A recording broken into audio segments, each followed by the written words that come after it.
Seguimos con el tema de que México necesita las disculpas de España para poder seguir adelante con su trauma. Pero esto es purísima propaganda.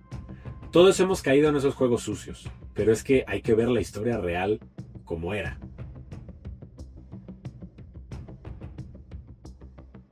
Cuando llega Hernán Cortés, son solamente 200 soldados aproximadamente.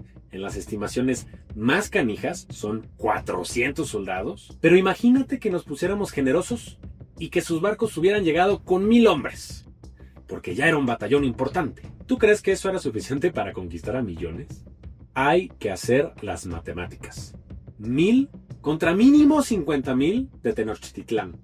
Aunque tengas las armaduras más fregonas, es un 50-1. Te van a dar en la madre. ¿Qué es lo que pasó? Llegaron estos 200 hombres a la costa y Cortés empezó a hablar con jefes de las tribus y civilizaciones aledañas a Tenochtitlán. Cuando Cortés se entera de Tenochtitlán, quiere ir a hablar con el Tlatoani porque era el mero jefe. Pero imagínate cómo veían a Cortés los mexicas, que le dicen: no eres lo suficientemente importante como para que te demos tiempo. A raíz de esto, Cortés va y habla con los tlaxcaltecas, tolultecas y cualquier otro tipo de pueblo que estuviera bajo el yugo de los mexicas.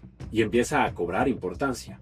Y estos 200 hombres que de por sí ya se habían reducido a 100, de repente estaban rodeados de 10,000 tlaxcaltecas y miles de indígenas de otras regiones. Hay que recordar que los mexicas aplastaron a todos los pueblos alrededor, sacrificando casi 40,000 personas al año. Haz las cuentas. Si el año tiene 365 días, tendrían que haber matado mínimo a 100 personas promedio en los días más tranquilos. Hoy en México nos indignamos de que al día se asesinen a 20, 30, 40 personas en un día. Y somos 130 millones de mexicanos. Antes eran menos de 3 millones en lo que hoy es México. Y mataban mínimo a 100 al día. Creo que no entendemos la masacre que esto representa. Esta masacre hizo que todos los pueblos se unieran con Cortés. Y entonces el Tlatoani dijo: ahora sí, te recibo. Porque ya tenía respaldo de muchos pueblos. Entonces Cortés hace firmar por la paz la rendición a Tenochtitlán. Pero luego, un español que todos odian y cuyo nombre no diré, se espanta porque ve los sacrificios humanos. Y vamos a hacer un ejercicio de empatía. Ponte en sus zapatos por un momento. Eres un español católico de esos tiempos. Tu contexto es que, como guerrero, si mataban a 10 personas en una batalla, eras un tremendo ganador. Y de repente ves a un sacerdote sacrificando a 100 personas, sacando los corazones, comiéndose su carne. ¿Tú crees que no hubieras pensado que eso era diabólico? Mínimo, en su contexto actúa este general. Y es una masacre que es doblemente tontería, en la que para evitar que se mate gente, mata gente. Y de ahí viene la noche triste, porque Cortés reconoce la derrota más allá de lo militar, la derrota de no haber podido hacer todo por la paz, y entonces la única manera de sacar adelante la situación es unir a todos los pueblos y atacar a Tenochtitlán. Ahora, si tú crees que los españoles engañaron a los pueblos, entonces crees que los que vivían aquí eran tontos, cosa que los pro-indigenistas dicen que no lo eran, y yo pienso que tampoco. Ahora, si crees que Cortés amenazó a los pueblos para que se unieran a él, pues es que creo que no sabemos de matemáticas. Porque 10,000 tlaxcaltecas contra los más o menos 200 españoles, pues eso era un chiste, los hubieran aplastado. Y si crees que fueron engañados a través de mentiras, ¿cómo hubiera sido sostenida la mentira después de la caída de Tenochtitlán? Era imposible mentirles para unirlos. Cortés hubiera sido ejecutado en cuanto la mentira hubiera salido a la luz. Y eso no sucedió. Entonces, la única forma de que Cortés uniera a todos los pueblos era con la verdad, con inteligencia, mostrando una capacidad diplomática impresionante y probablemente sin precedentes, y con un verdadero entendimiento de las culturas de México. Entonces, ¿qué podemos sacar de aquí? ¿Los indígenas eran el diablo? No, eran personas que en su contexto creían que lo que hacían estaba bien.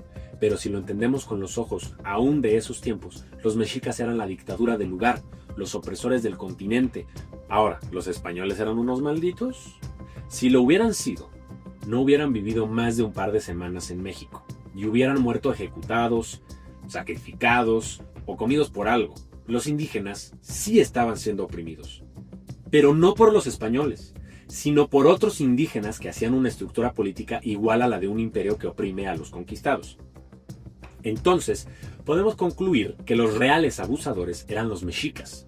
No hay otra conclusión lógica que nos lleve a entender la unión de todos los pueblos para la caída de Tenochtitlán. Además, acaba de pasar el Festival del Pendón, que en su esencia es festejar la caída de Tenochtitlán. Y entonces sabemos que la gente quería que eso pasara, porque eran unos abusivos. Y esto es tradición.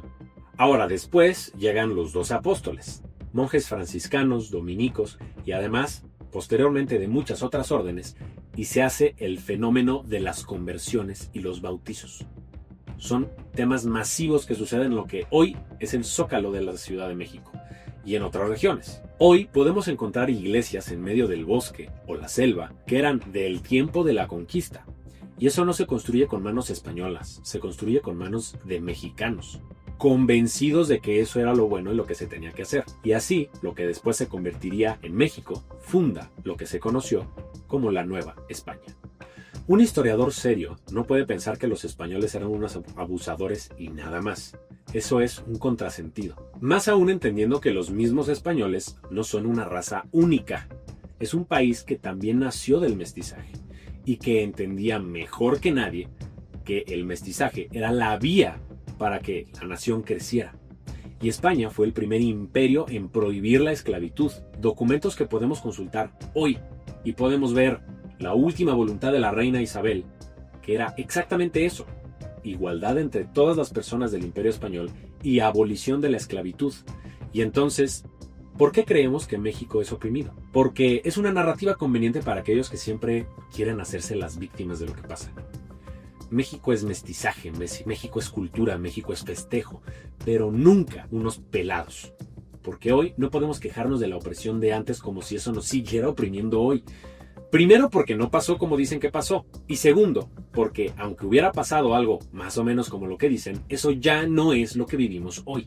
Tenemos que crecer, aprender y luchar ya por nosotros mismos. Mientras nos creamos la narrativa de la opresión, el único pie que está en nuestro cuello y que nos detiene de crecer es nuestro propio pie, de nadie más. Entonces es tu decisión. Recuerda, prepárate, infórmate, influye.